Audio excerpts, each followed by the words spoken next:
Left Wing Kingz. Listen, think, act, repeat.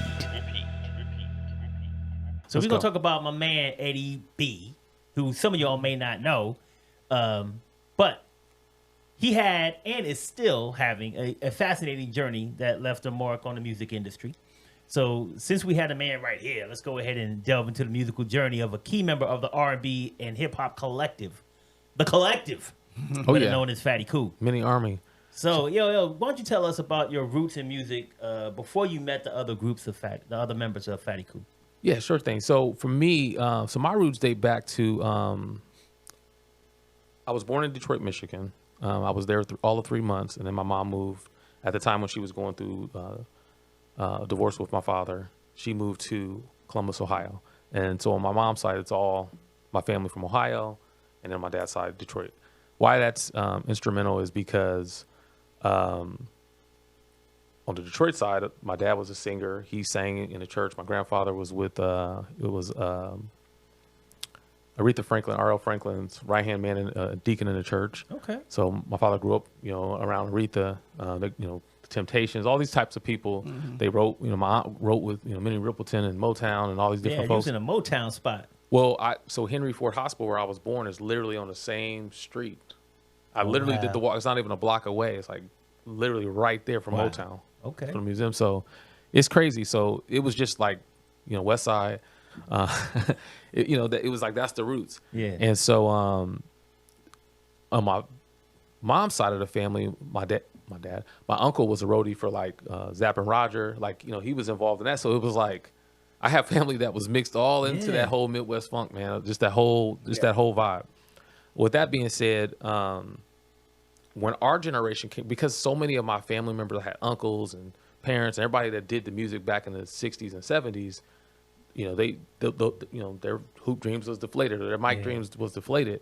When we came around, they wasn't really like, they was like, nah, y'all not, we don't want y'all spending your time on this stuff. So it wasn't really highly like encouraged to that, perspective. But it was like, we were the generation that, again, and then too, we saw so much of the crazy that went on, and drugs and all the crazy things that happened in that period. Right. So, we try to, you try to stay away from it, but if it's in you, it's in you, and eventually, it's gonna come out. And so that's kind of how it happened with me. I was writing since I was a youth, since I was 7, and I would write little jingles and stuff like that. But high school was the first time I was doing basketball and playing sports, and I'll never forget it. I was in my teacher's 9th grade algebra class, and she walked out of the classroom, and how black folks do. We start cutting up a little bit, and somebody starts. At the time, it was a 112 song. Somebody started singing "Anywhere," and he sang the first verse and the hook.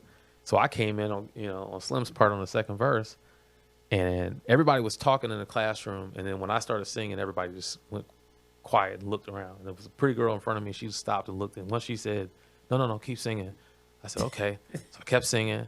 And then she said, I didn't even like that song. I didn't like the guy singing. She said, but I like the way you sing it. And everybody in class was like, oh, And that was it, man. Once that happened, I saw that. I said, whoa, it hit me. Yeah. I said, whoa, wait a minute, y'all. Wait, what? I was feeling myself after that. And then it just took life, man. I was that kid that was, singing, in the hallways, singing by the bus stop, singing at the malls. I started really, before social media, yeah, I said by the time I finished, I remember them days. You know what I'm talking about? When you had to go to the malls everywhere.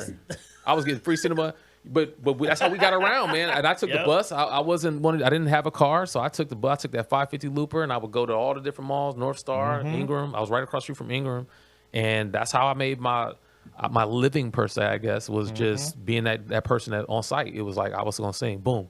And I don't care if it's at a club. That's back when we had teen clubs, or I used to sneak in the Sunset Station. I was always a little kid trying to be around the older folk. And man, I was just that kid that once I had my thing, it was like, okay, that's my thing, and I can do this, and everybody's cool. I got it. Yeah. And from there, it just took off. Cool. Got any questions for him about that?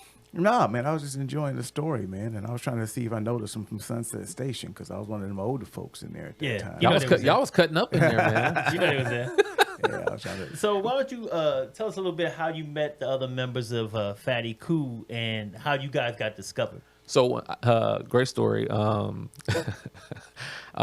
laughing because I used to cut in that fence. And nobody was ever watching that fence, and I used to cut right into that place, man. And they knew we weren't supposed to be there too, the bodyguards. But black male, they was like, man, what these little kids, what they doing? Man, T-Rock was running it back in the days, man. Yeah. And I joke with a few people that used to be promoters, and they always like, yeah, we just, we knew y'all wasn't supposed to be in there, the little kid, but we figured, since y'all made it past that gate, we go ahead and let y'all make it. We had no business in there. No, but to get to your question, so I graduated high school, and like I said, I made some sacrifices. The big one being college, and I knew that at that time, Texas wasn't where it was at. At this point, I'm going to Houston, I'm going to Austin, I'm doing the shows around, and I just didn't like. Again, I'm paying attention. Hey, we're not getting no love down here. Exposure and none of that. They're not listening to us. Yeah, Right. They got certain people from Houston that's kind of, we had the tapes from Rap a Lot and all that kind of stuff back when they was doing anything, but it was just things that weren't moving the way it needed to move. And so I felt like I need to get around where there's more of us, more black folks, more cultural stuff to where people going to take our music a little bit more seriously. Yep. And so at that time, it was just, I got to go back on family. So my first stop in the destination when I went back to Columbus, Ohio, and I applied the same hustle and the same Texas stuff that I was doing here, going to the mall, singing everywhere, doing that whole thing. And it was crazy because I was kind of like, I was so sharp at it. I went into a place where I don't think a lot of people were doing that. They didn't have that same kind of mentality. Like, that's why I felt like Texas was leaps and bounds ahead of where everyone else was at, because we maximize those resources. Yep. So when I got in that community and I was doing it, everybody was like, oh man, this guy, he does it. It was trying to work with me. At the time, there was another artist who was signed to Pharrell's label. Nelly's label, Pharrell Entertainment. And so shout out to Rashad. I always give Rashad his love because he was an artist who was in Columbus. He was signed. He had billboards up and he had a song on the radio and he was blowing up. And everybody thought I was his little brother. They was like, man, you look like this, the singer named Rashad. And I was like, oh, okay. And I would always get Wood Harris as I got, I'll tell you. I see Wood Harris. I'm gonna tell y'all a real funny story about that. But they always, because I went to an audition. Avon Barksdale. Barksdale, yeah. I went to Above the Rim. I went to a movie audition when a lady knew him. She swore up and down I was related to the Harrises. She's like, because he had his older brother too. And she was like, you got to be their little brother. And I was like, no, I'm not. I'm not related to him at all. Yeah. But no, anyway, I digress. So. Everybody's telling me I don't know who he is at the time. I'm like, I don't know who y'all talking about. But then I find out, he's R&B singer, he's doing this, and so I'm like, okay, well, let me ride the wave a little bit. Everybody, I'm getting free studio time, I'm getting all this stuff. People giving me free beats. I'm like, well, shoot, I'll be whoever's brother if y'all looking out for me like that. Yeah. And so, long story short, the guy I ended up getting a producer. He tells me, hey, we going to the studio. It's an inner city program with Chris Powell. Shout out to Chris Powell because he's a legend in Columbus, Ohio. He's worked with, Mr. Super Freak himself. Rick James. He's worked with all kinds of people, man. He's legendary. And so he had an inner city studio where he was giving back to the youth in the heart of the hood, right there off Livingston Ave. And he was teaching kids how to use recording equipment and stuff. And then we had Capacity, which was another youth program where, and shout out to Miss Jackie and Cliff and all the folks that used to run that inner city youth program, but they were getting kids out of the streets and teaching them art and teaching them different things, and it was like that block party feel. They was doing what they could, and bringing us together. We would put on events, and so I didn't know anybody. I got invited to this thing, to meet Chris. Well, my friend lied to me. He's like, I'm in the car with him. I'm driving. Mm-hmm. He's on the phone like, yeah, we like 15 minutes out. He doing all that. He's doing one of those. Mm-hmm. We get there, they like, he's in Brazil. He's not even in the country. Oh, wow. So I was sitting there like, he was trying to get you to go. Right. He messing around. He playing. He messing around. So I'm hot. Well, we in the other part of it because Stars was up top, Capacity was on the bottom. We're in Capacity, and they like, well, we got this bus. The John Lennon Educational Tour bus is coming, and we had somebody drop off. We need another male singer, and so they asked me to sing. Well, there's 30 people in the room, and back then, like I said, I've been cutting my teeth. I'm singing at malls and singing this stuff. So exactly. This one, I'm like, 30, they ain't nothing. I start singing in the room. They like, oh, he's coming. We need him. And so long story short, at that time, there was 4 of the people in the group, myself, or 3 other people from the group that was on that particular trip. We did our thing. They loved the group. Well, one of those singers, Valor, one of my favorite singers, top 5 for sure. She sounds like Lauryn Hill. To me, she just has that, India Reid sound. And they was already looking at her because they said, man, she is just an incredible vocalist. Well, when they found out we were all from the same place, they were like, wait, why don't we put her in with you guys and let's see how this works? And so they did that. We did a demo. The guys that discovered us, our manager at the time, David Sonnenberg, shout out to those guys at DOS. He managed, his first artist was Meatloaf, just to kind of give you perspective. But he started the Fugees. Okay. He managed Lauryn Hill. He managed John Legend. In fact, John Legend was our label mate and our manager mate at that same time. Okay. So he had just discovered John. I'm trying to think. Black Eyed Peas. I mean, the list goes on, man. He's City High. Like he had the history of working with those types of groups already. So when we came along, it was like, yo, this is perfect. Let's set up. Let's put them in, let's do the same thing with these kids. And so, as they say in show business, the rest was history, man. Hell yeah. That's dope, man. That's Hey, you know what I took off of that story right there, which was good, and because I got some relatives, I ain't gonna mention no names, that talk about being in the music industry, and this is the thing I always tell them. It was at a point when you went all in on music, but you took a chance on yourself and moved to Columbus or wherever, and took that risk. Yep. And I say that because a lot of these people will say, hey, well, y'all don't believe in me. And I say, you don't believe in yourself. You ain't took the risk. Boom. You know what I'm saying? Like, it's good to be a musician in your mama's house and your daddy's house, and they paying all the bills, and you telling them they ain't believing in you. Yeah. If you believe in yourself, go to New York or go to somewhere, like you said, go to somewhere where, you're going to get more traction. And there's hundreds or thousands of people doing the same thing you're doing if you're serious about it. And I gotta get this off, man. My parents and them laughed at me. Remember, I told you they from Detroit, so they it's in the water. Everybody sing and do all that stuff out in the church, and so they was like, boy, you can't sing, you can't do this. We know this person, we know they name dropping, they doing all that, and they were like, no, we're not encouraging this, this behavior. You are smart. You are. You go to a magnet school, you are intelligent. What are you doing? Yeah. This is backwards. So they were not big fans of it in the beginning. They were very much against it, but I needed that because that's what fueled my fire. It was like, and you find out years later, that was the whole purpose of what they were doing was like, hey, if you really serious about this, then, you got to be prepared for even people, your parents, your family, your friends, no one walking, you walking alone. And I had every family member turn their back on me until they saw the checks. And then like my family did, they all came together and started their own record label because they said, well, if he can do it, we can do it. That didn't work out very well. But and to your point, what I would say is make a calculated risk. Like I didn't, it was very calculated. It was very methodical. It was very thought out. Like I was reading whatever books I could land my hands on. I was very much, I didn't know a lot.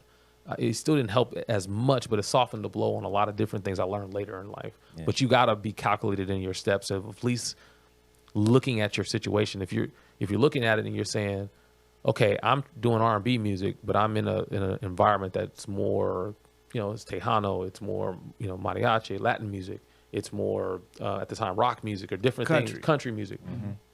I had to have that conversation. Again, I'm looking in the man in the mirror and say, hey, you're trying to get this off in a market that doesn't suit this. Yeah.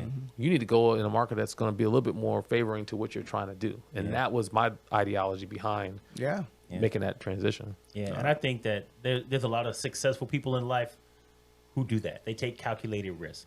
Exactly. In order for, if you don't, you're going to get stuck. You're going to be stagnant. All right. But it don't take no risk to click the like button, though. So why don't you go ahead and click that like, man. Click that damn like button. Okay. Also, make sure that you subscribe to Left Wing Kingz and share this video on all of your social media platforms out there. So another thing that my man Dr. B did was he was on TV. Some of y'all might notice his handsome face from a TV show called BET Blowin Up. Yep. So your band was featured on that show, which documented your journey from aspiring artist to the recording stars that you were. What was it like doing the show, and was it really real, or did they tell y'all to like fuck with each other and start fights and shit like they do on Hollywood Star? Like, what is it? Hip hop, loving hip hop. Yeah. No, I'm gonna tell you. Reality guy. We were one of the first. So actually, we were the first one on BET. We were the first reality show of that kind because at the time, if you recall, O-Town had done one on MTV. So this was even before Puff Daddy, I think, had started doing it. He had just started doing his. And so so what happened is we had convinced our managers to give us a camera. And so they gave us a camera. They wanted like a documentary, but then or like an EPK they were going to shoot to shop to labels and stuff. We convinced them to let us keep the camera and stuff. So when we got our apartment, we started shooting our own. Like shout out to my manager Herm Kuros, man, that's my guy. He was our manager, in-home manager, and he was managing everything. And so he that's what he does. And so he's the one who discovered us and took our tape, old school. Well, he was filming us, and so of course at first, you're playing up to the camera, everything is to the camera.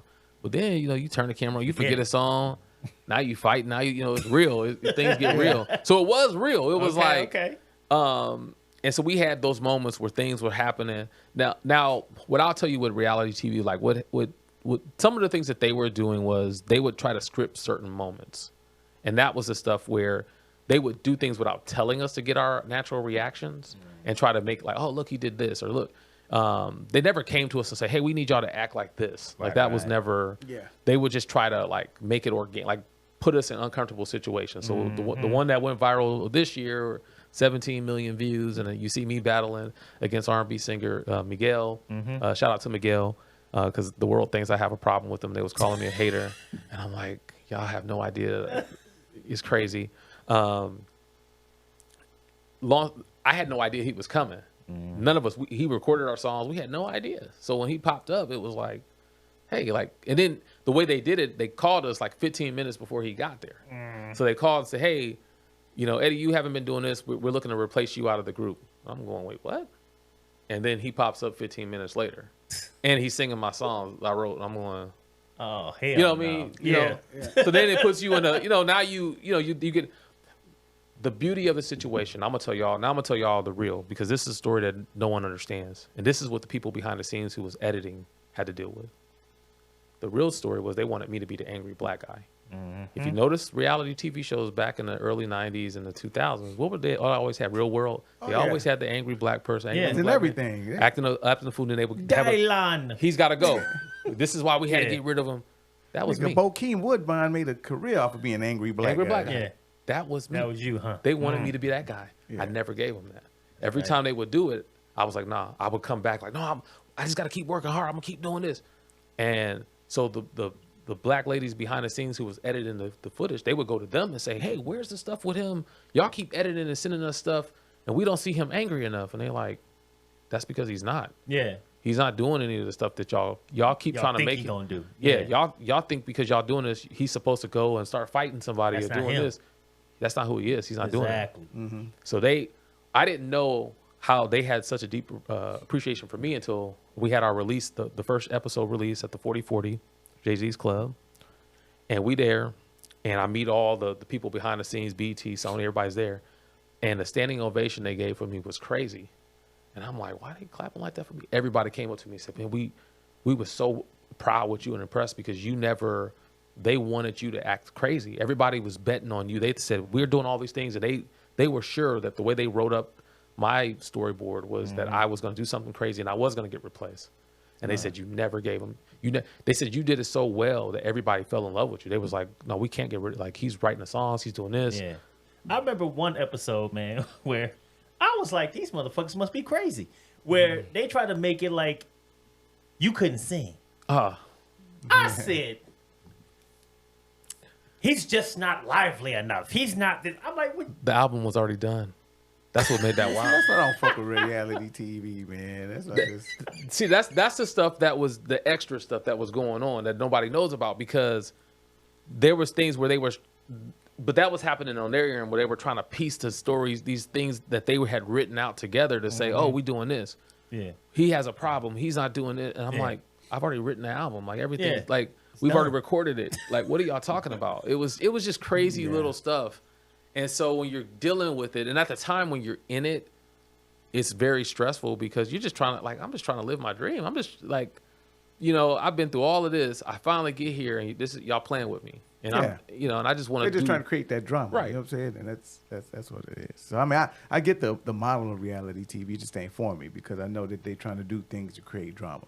You know what I'm saying? So Exactly. That 100%, man. They trying to create crazy drama. But I mean, you talked a little bit about the record release party that y'all had, at the 4040. at the 40. So, how did that change your life when it was released? And what are some of the things that you thought would change but didn't change? I think it allowed me to see the world for what it was. Like I started seeing, like, because even people, man, like everything starts to change, and I mean, just everything. It's like everybody sees dollar signs or they see something, Wow. some opportunity. It's like they see you, and now you're that burden of hope. It's like everything is on you. It's like, and I was, my wife was watching, subconsciously through her, she was watching Simone Biles documentary. She said something and it really resonated with me. She said, I'm 19 years old and I've already won the Dallas I Olympics saw stuff. that. Like, what am I supposed to do with the rest of my life? I saw that. And when I heard that, I said, man, that's exactly how I felt. It was like I've done all these different things. We wanted to, we got, Now I'm here. we got the key to the city. We got our own day. We got all these different things that we did, and it made me feel like that because it's tough, but it's also tough because you realize, like, man, I'm a real person. Like, I'm not fake. Like, and so there's different people, even in the game where, I won't name certain people, but, you could be around somebody and everything's about, this thing. And then off camera, it's like they don't want to have nothing to do. It's like, wow. Like, yeah. and so the hardest part was when you go up, everybody wants to be around. When you're coming down that mountain, man, that's when you really find out who your real friends are because everybody scatter and you start to see how things are. But I prefer it. I prefer that because, now I look at life, when anytime anything happens, I think they know, like, hey, you can't, don't come around me, man. You know what time it is. Yeah. Exactly. Yeah, no, I mean, a lot of fake people out there, man. And it's funny, man. When I went out to L.A. when I was in the 90s, I felt that. You know what I'm saying? I felt that, like, you got some people that are genuine, but you got some people, you got some people that are in it and they fake. Like I said, as soon as things start going down, they're gone, man. So Yeah. Well, I'll it's say a lesson to learn young, man. Yeah, I'll say I was never on the level that you were on. I mean, back in the day when I was traveling around, like we did shows like because we had talent, so we did shows with like Das Effects and Domino, Father MC. Domino. We did like Ghetto Boys, shit like that. So we was out there, we was doing our thing, and even though I was not on that level, it was still like No, you still had to deal with it. I still had people who I just knew just were like cozy up to me because of what I was doing. Right. And as soon as I wasn't doing that anymore, I don't know where them cats are now. Well, and I feel like we were seasoning it. We were seasoning it here in the city because you remember, like, when we would have shows, I was part of crews. We would have shows and everybody would bring their own people, and as soon as your crew was done, like, they would leave and all that kind of stuff. So I was kind of used to it. I think being on the local scene, because we dealt with that. It was like, hey, we do our show. Exactly. All right, I'm not gonna stay to learn and Listen, watch watch them. you. And I used to always think, like, well, how are you supposed to get better or learn or figure out how we used to actually watch other people. Like, I know I'm a little bit ahead of you. I got you by about 12 years. But I know some of the homies that was, getting down when I was getting down. And we stayed. We supported, like, our homeboys and stuff. But now, when I look at the established artists, like Father MC, he didn't. We shook hands, said what's up, but after that he was like, man, I ain't worried about y'all niggas. Yeah. Peace. I'm out. I'm going to my little thing. I'm gonna sit in the back in my own special area. Y'all can't come in here. All of this, this shit like that. Which he's earned it. I understand, but at the same time, you didn't see that connection. But locally, when we were doing shows local, there was a lot of like learning from your peers and watching them and supporting them and things like that. So again, going back to what I told y'all earlier, I used to hang with the interns. I used to, hey, let's come party. Yeah. I would meet local artists and politic with them. They'll tell you I wasn't walking around with security. I was hanging with. Probably I wouldn't advise that today if you. Yeah. But I wasn't shining either. I wasn't one of those people that was walking around with jewelry and doing nothing. No, I didn't do none of that. Mm-hmm. I was very, very down to earth and just, my going out was networking. It was about, making relationships and meeting people. And so I did get to meet a lot of genuine people throughout the years where they always remember that. Like, now they're in positions of power. They say, hey, man, I remember when, Yep. that's how I've been able to get in certain doors where, like 7 years ago, we went to Interscope. I wasn't even doing music. I took a 5-year hiatus where I wasn't doing nothing. And I just started kind of cooking and had an opportunity. And I asked people, say, hey, come up here, play some music. Let's have some conversations. And I was like, wow, okay. That's what's up. And the music is what got me in the door because you can't scrimp out of the music. Always got to be the talent. Whatever you're doing has to be at the highest level. Yep. But if you're likable and people recognize that, hey, you're a good person, they're going to extend those opportunities and say, hey, you know what? Why don't you come and kick it with us because I have a good rapport and a good relationship with you. And so, again, going with everything that we've talked about, you can never get away from that relationship building, being just a genuine person. I think that's what's going to take you far. A lot of times when people fail or don't get to the level of success that they would have hoped, sometimes it has to do with the fact that how are you connecting? How are you bridging those gaps and making those connections with other people? And that's a life lesson with everything you do. Right. But here's a hard question, man. It might bring up some bad memories for you. Why did Fatty Koo break up? What happened? Actually, no, it's not hard because we're all friends. We're all still cool. We still talk to this day. Everybody's, in our own, place doing very well. I mean, it was 6 of us, man. Like, once some checks got cut, you heard New Edition got $1.87. They had to share between, 5 people. Yeah. I mean, ours wasn't, too much different. It was, I mean, maybe a little bit more, but, at the end of the day, there wasn't enough money to roll around and we were, we were young, ambitious, right? And so everybody had their own ideas. Everybody was creative. That first album, the cream kind of rose to the top, but on the second one, everybody wants to have their hand in the pot and wants to do a little bit more. And we're always waiting on royalty checks. Yeah, it's the name of the game. But I mean, at the end of the day, it was just, hey, we gave it a go. We did our thing. And we always kick the tires on, hey, should we come back, do something? Should we work and keep the legacy moving? We've done a lot of great things. We're coming up on 20 years, from when our album dropped. That's dope. Also, Sony Columbia. So, but yeah, it was just a situation. It was time in the sense of everything that went on, and some of the stuff we didn't control. Obviously the label made some decisions at that time too. So we had to kind of roll with the punches. But yeah.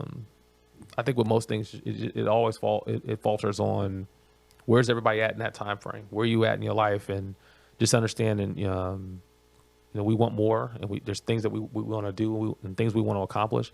Marja in our group, she was in college, and so she's trying to finish her degree and juggle it. So there was just things at that time that was happening where it just made sense. Hey, let's start focusing on our individual things. I tried my hand at going out to LA and acting. And that's how I, ran into the casting directors who thought I was, and I try to ride with that. If you think I'm Wood Harris's younger, brother, I'm gonna ride with it. Yeah. And I tried out for a few movies, Stomp the Yard, almost got a Seaweed's role in Hairspray. Okay. So there was some great thing. I was with William Morris Agency at the time, so there was a lot of things that was kind of brewing, and we tried our hands, and unfortunately, it doesn't always pan out in your favor, man. Yeah. I've been blessed, No doubt. But I've also finished second place in a lot of different things, and that's it's like Ricky Bobby, man. If you're not first, you're not last. In that business, that really does apply. It's like you ain't first, you last because second doesn't pay at all. So, so it happens. But I mean, at the end of the day, when I look at our individual accolades, wow, we done some incredible things. Josh worked with Prince. He executive produced Prince's last 2 albums. The only person that's ever executive, produced Prince's albums. I got to work with Nipsey Hussle, like I said at the beginning of his career, back when nobody knew who he was. I'm on all volumes, volumes 1, 2, and 3. I actually worked with Tony Parker when he did his project here. Yeah. That's what brought me back to San Antonio. Shout out to BU. Yeah. Like I said, he's the one who put me in position to do that, and so there was just a lot of great things. I've worked with a lot of New York artists from Bleak to Kiss. I got records with all kinds of people when I had my stint working with rappers and kind of doing that thing, and I even had a chance working with Timberland in his camp. So, I mean, we did our thing, and it was just time to kind of move around a little bit. Yes, sir. So how are you using music right now to continue to influence the lives of others? Perfect. I'm using music through education because I think I'm an anomaly in a sense where I can say, hey, I basically conquered 2 feats that are considered impossible. And it's not just me talking. You can even go and chat GPT if you feel humble to do that. He didn't say hit him up on it. He said hit him up AI. Yeah. Hit it. Don't go to Google. Go to Chat GPT. Yeah, go AI because you likely to. I did a probability on it, and it blew me away. The likelihood of you finding someone who signed a record deal, because it's 1 in 500,000 people signing a record deal, and that's just signing a record deal, nothing else, associated. We're not even getting into the odds of actually releasing, because most artists get shelved. Yep. But signing a record deal and then getting your PhD, less than 2% of the population do that. So the probability of doing both, you're likely of finding like 26 people in the world, 8 billion people in the world, 26 people that have accomplished that feat. I'm one of those. I'm sitting here, I'm one of those, and I didn't even get into the racial dynamics and breakdowns and all that kind of stuff. So I take pride in that. I'm not going to down myself, but if somebody wants to research it and battle me on that, we can do it. Let's educate each other on it. Yeah. But if I'm the only black male, then I'll take it too. I don't know that I am. I should make a T-shirt that says that, and then let's see if somebody proves me wrong. Make a meme. Make a meme, right? Because it is true. Yeah, I mean, but the reality of it is, I mean, Cornell West gonna come out of nowhere. I had a record deal. Yeah, Dr. Cornell Wells. Shout out to him, man. He was here in San Antonio. I went to his thing at SAC. So shout out to him. He's a cool dude. Yeah. But yeah, man. So my thing was just I'm not going to sit here and lie and be like, oh, I planned that and I knew this. Yeah. I didn't even plan. I was just thinking about it one day, like, I wonder, and that's when it kind of resonated, hit me that, hey, if I've done these different things, I have a power to be able to speak on those things because, one, I could speak to artists who are saying, hey, I want to be in the music business. Mm-hmm. Well, now I'm a resource that can speak to these artists and teach, these kids, hey, it's nothing, you go to these football coaches and basketball coaches. Why not come to somebody who can teach you that from the ground up and I came from nothing. Like I didn't have somebody, again, I had to make it work. Yep. But then on the flip side of that too, from an educational perspective and say, hey, here's somebody, here's the plan B. This is how you can attach that too. You don't have to put it all over here and say, that's it. Right. You can do a little bit of both. And guess what? There's a lot of money in that. Mm-hmm. Mm-hmm. The music business is $1 trillion business. Don't let them fool you. Oh, it's only $1 billion. No, it's trillions. And I'm gonna tell y'all something that's even crazier.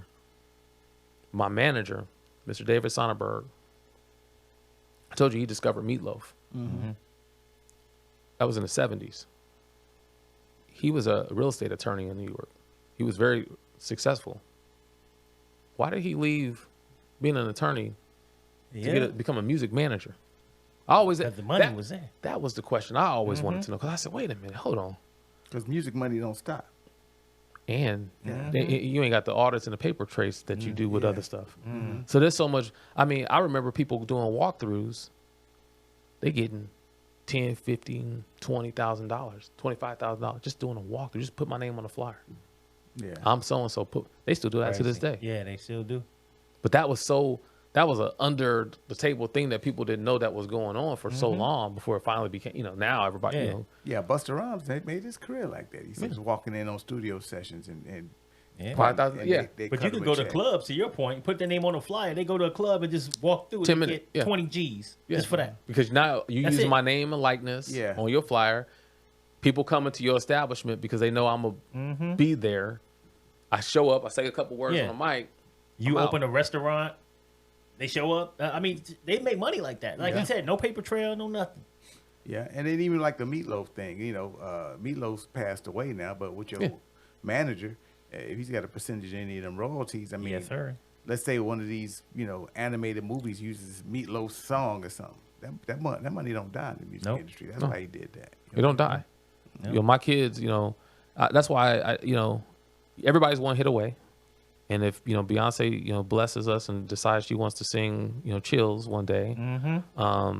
Thank you, Jesus. Or somebody wants to remix it in the country.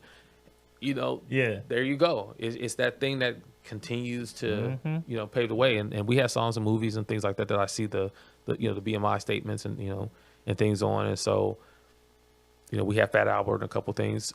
It keeps rolling, you know, and I just tell folks, man, just stay humble with it. You know, you never know where the blessing's gonna come. You never know what's gonna take it to Bounce the next was in level. Fat Albert, right? Bounce was in Fat Albert. Was also in Like Mike. Okay. Yeah, Yeah, Mike- it Mike- sure was. Yeah. So we had a couple movies, and then we did a Yu-Gi-Oh movie. We did an original song for that. So we had you know, like I said, we had some placements where, you know, every night, like I said, I'll look up, okay, couple dollars here, you know, ain't nothing, you know, ain't nothing crazy, but Yeah. you know, it's rolling You and can't put your kids through college, but you know. you know, but like I said, but the viral thing, when it went viral, the spins all went up. So every time that happens, I see that bump. That's why I'm like, well, okay, I'll be the villain. I lived long enough to be the hero and now the villain in the narrative. Yeah. I've never been a villain in my Yeah. life, so I'm embracing it. I love it. I'm like, hey, let's Hey, roll. when you talk about like residual income, like you talked about that earlier, and that's what this is. This is a residual income stream. Like besides doing the thing that you do in the academia, you got an income stream there. You got your investments. You got the, you know. So I think it's like in my own life, like okay, I got my investments. I got other YouTube channels that bring in money and shit like that. So I mean, if you ain't out there like looking at other ways and taking risk, calculated risk, Right. to make that money, you got to do that. Now, you know,